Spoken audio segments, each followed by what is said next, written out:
ईशान मिश्र महाभारत के इस 39वें एपिसोड में मैं आपका स्वागत करते हुए अपने महाभारत के इस एपिसोड को आरंभ करने से पहले महर्षि मार्कंडेय के उस विवरण को मैं आज थोड़ा सा बताऊंगा, जिसको याद करके युधिष्ठिर ने भगवान श्री कृष्ण की वंदना किया था। मार्कंडेय जी 5 वर्ष की आयु का परिमाण लेकर के जन्म लिए थे, परंतु भगवान शंकर के आशीर्वाद से उन्हें लंबी आयु प्राप्त हुई थी, अमरत्व प्राप्त हुआ था। उन्होंने प्रलय काल में बटपत्रशाही बालक गोविंद का दर्शन किया था। एक बड़े पत्ते पर बरगद के बालक श्री कृष्ण, जो कि अंगूठा अपने मुंह की तरफ लगाए हुए हैं, उस रूप से भगवान ने उन्हें दर्शन दिया था। उस दृश्य को भी उन्होंने देखा था, इसीलिए वह सब प्रलय और उत्पत्ति के सारे तत्वों का विवरण युधिष्ठिर को उन्होंने सुनाया था।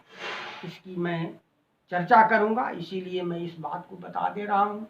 मार्कंडेय जी के बारे में बहुत क्या कहा जाए। जब तपस्या के द्वारा उन्होंने बाद में भगवान शंकर का दर्शन किया था, तो अंतर्यामी भगवान शंकर ने उनके हृदय के निर्मल स्वरूप को देखा था। वह तो सबके हृदय में ईश्वर रूप से विराजमान रहते हैं। और मार्कंडेय जी की वंदना सुनने के बाद उन्होंने तीर्थों और देवताओं से भी श्रेष्ठ उन्हें कहा। और भागवत की वह पंक्ति मैं सुनाता हूँ आपको पहले। नयं मयानि तीर्थानि न देवाश्चेतनोज्झिता ते पुनन्त्युरुकालेन यूयं दर्शनमात्रतः श्रवणाद् दर्शनाद् वापि महापातकिनोऽपि वा शुद्धेदनन्त्यजाश्चापि किं संभाषणादिव। अर्थात जल से संपन्न तीर्थ ही केवल तीर्थ नहीं है, पत्थरों से बनी हुई देवताओं की मूर्तियां ही केवल देवता नहीं है। ये दोनों तो बहुत काल तक सेवन करने से, उपासना करने से मनुष्य को मोक्ष प्रदान करते हैं, आनंद देते हैं। परंतु संत तो श्रवण मात्र से, दर्शन मात्र से ही मनुष्य को पवित्र कर देते हैं। इसलिए आप जैसे संत तो उन लोगों से भी श्रेष्ठ हैं। इस तरह से उन्होंने मार्कंडेय जी की भगवान शंकर ने प्रशंसा किया था कि आपके दर्शन से ही लोगों के पाप कट जाते हैं और मोक्ष प्रदान होता है। ऐसे मार्कंडेय जी ने प्रलय और सृष्टि के तत्वों का, भगवान के दिव्य स्वरूप का वर्णन किया था। आज युधिष्ठिर को वह सब याद आता है। मैं अब फिर जहाँ पर अर्जुन ने लौट करके भगवान श्री कृष्ण के साथ युधिष्ठिर से भेंट किया था, वहीं से मैं पुनः महाभारत का यह प्रकरण आरंभ करता हूँ।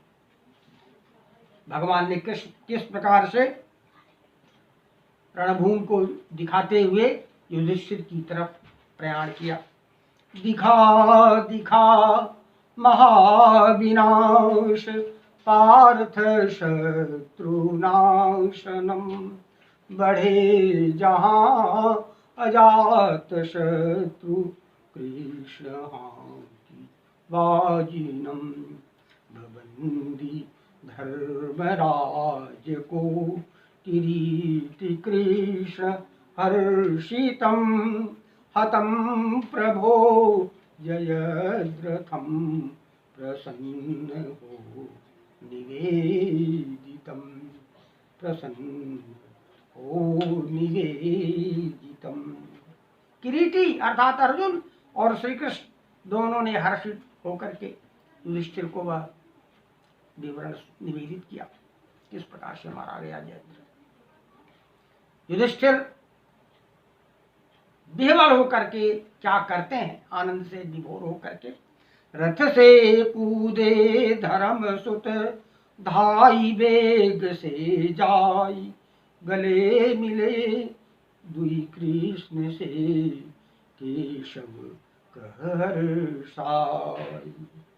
भगवान कृष्ण ने जो कहा उसको आप सुनिए, किस तरह से उन्होंने अर्जुन के उस सागर की तरह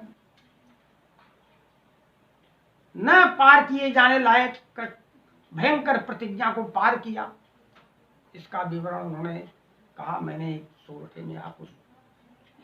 आपको एक सोरठे में व्यक्त करता हूं। राजन अनुज तुम्हार पार प्रतिज्ञा सिंधु किय, सौभाग्ये कुमारी सौभाग्यम तव अभ्युदय।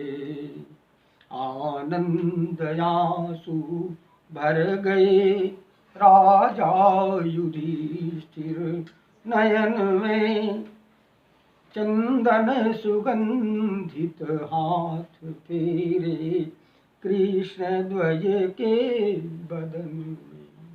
दोनों ही कृष्णों के अर्थात अर्जुन और कृष्ण के चेहरों पर उन्होंने उनकी मुख कमल का स्पर्श किया और हम अपना चंदन से सुगंधित हाथ फेरा। दुई कृष्ण से उन्होंने कहे, हे कमल लोचन डूबता, मैं हर्ष जल निधि में वचन सुन प्रिय महत प्रतिपादिता। हे कृष्ण तव संरक्षणे धीमान फाल्गुन वध किए, पापी जयद्रथ का असंभव देवगण के भी हुए। अद्भुत अगम नहीं कर्म कुछ भी, नाथ तुम जिनके हुए, तब बुद्धि बल विक्रम लिए, अर्जुन प्रतिज्ञा तिर गए। जब से सुना हूँ तव यमानुष दिव्य अद्भुत कर्म को, करते रहे जो बालपन से अभ्युदय कर धर्म को। युधिष्ठिर को याद आता है कि भगवान जन्म से ही जो अमानवीय दैवी कर्म किए थे उन सबको याद करते हैं। वह 6 दिन के थे जबकि उन्होंने पूतना को मोक्ष प्रदान किया था और उसके बाद उन्होंने किस प्रकार से काली नाग के फणों पर बंसी बजाते हुए नर्तन किया था, उसके विभिन्न फणों पर गोवर्धन पर्वत को, यह सब उनको याद आता है। उसी बात को लेकर उन्होंने आज यह कहा था, जब से सुना हूँ तब यमानुष दिव्य अद्भुत कर्म को, करते रहे जो बालपन से अभ्युदय कर धर्म को। आश्वस्त मैं तब से हुआ मम बश रहेगी मेदिनी, मृत हो गए सब पांडवों के शत्रुवरु उनकी। फिर उन्होंने भगवान के प्रताप का, उनके दिव्य गुणों का उन्होंने वर्णन आरंभ किया।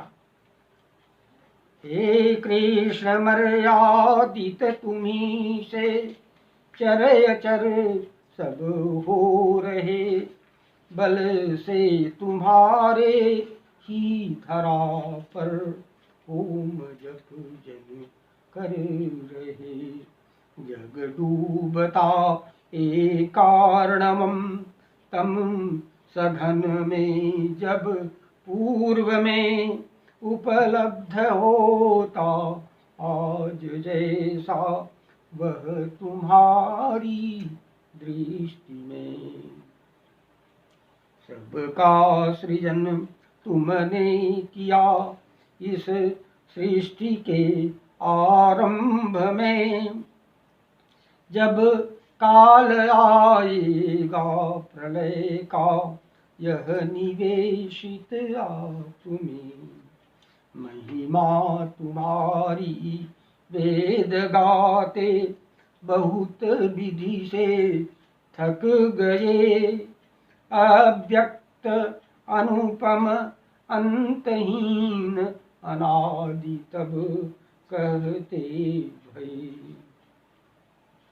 तुम परम तेजस सत्य तुम श्रेय तप यश शुभ्र हो, तुम हो सनातन पुरुष अव्यय और अक्षत ब्रह्म हो, और अक्षत ब्रह्म हो। वे मोह में पड़ते नहीं, वैभव परम वे पा गए। सुर गुरु तुम्हारी ही शरण जिनके हृदय में भाग गए। सुर गुरु तुम्हारी ही शरण जिनके हृदय में भाग गए।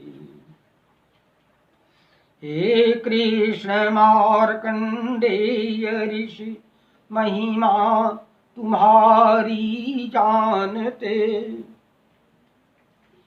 हे कृष्ण मार्कंडेय ऋषि महिमा तुम्हारी जानते। मुझसे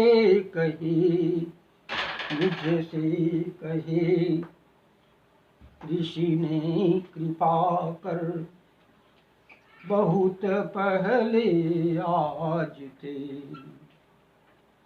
वह चरित अद्भुत अमित, वह चरित अद्भुत असित देवल देव ऋषि नारद कहे। मेरे पितामह व्यास उत्तम विधि तुम्हें कहते रहे। मेरे पितामह व्यास उत्तम विधि तुम्हें कहते रहे।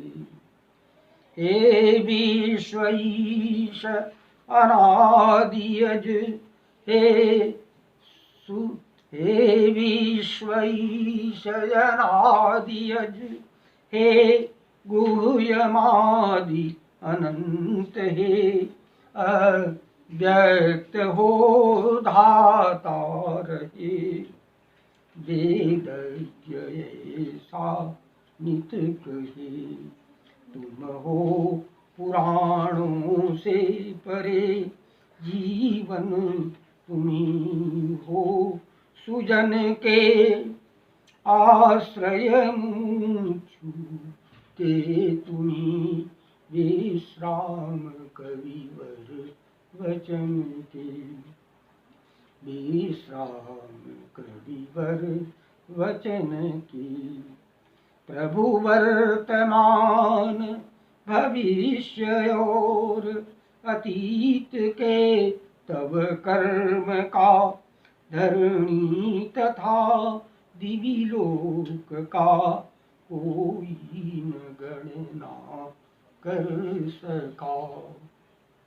संपन्न सब गुण सुहृदय से आप हमको मिल गए, सब विधि करें रक्षा हमारी, शरण में हम सब भये।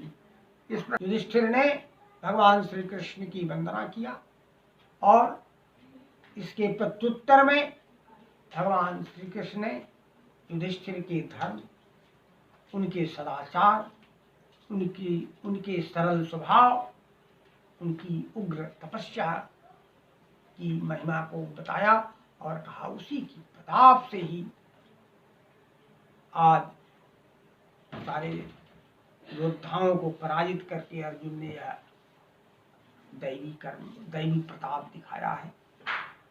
और इसका विवरण मैं अगले एपिसोड में करूंगा। अब मैं यही अपनी वाणी को विराम देता हूँ।